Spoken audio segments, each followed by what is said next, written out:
মধু মধু লাল লাল রসমালাই রসমালাই।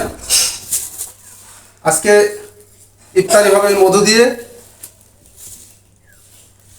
দর্শক বন্ধুরা, আপনারা যখন তরমুজ কিনবেন তখন 3টা থিওরি অ্যাপ্লাই করবেন।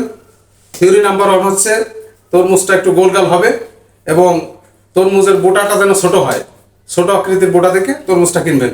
আর থিওরি নাম্বার 2 হচ্ছে যখন তরমুজ নেবেন তখন এরকম তরমুজের উপর আঘাত করবেন, যদি টস টস শব্দ হয় বুঝবেন যে এটা সালমান খান বডি হবে, ভিতরে কিন্তু লাল লাল মধু মধু রসমালাই হবে। আর যদি ঢ্যাপ ঢ্যাপ শব্দ হয় বুঝবেন যে এটা বাংলাদেশের জায়েদ খান বডি। আর 3য় নাম্বার থিওরি হচ্ছে, এটা হচ্ছে ডাইরেক্ট অ্যাপ্লাই করবেন। আপনি কারো কথায় কান না দিয়ে সরাসরি তরমুজটাকে আমার মতো এইভাবে সুন্দর করে এইভাবে, এই যে দেখছেন আমি কাটছি, এটা কিন্তু আমি না দেখে বলতেছি, এটা কিন্তু একেবারে বাইরে তরমুজ হবে, লাল লাল রসমালাই হবে। তো আমি এখন আপনাদেরকে দেখাচ্ছি। এই দেখেন, এই যে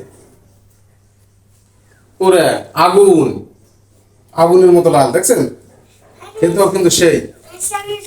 ওকে।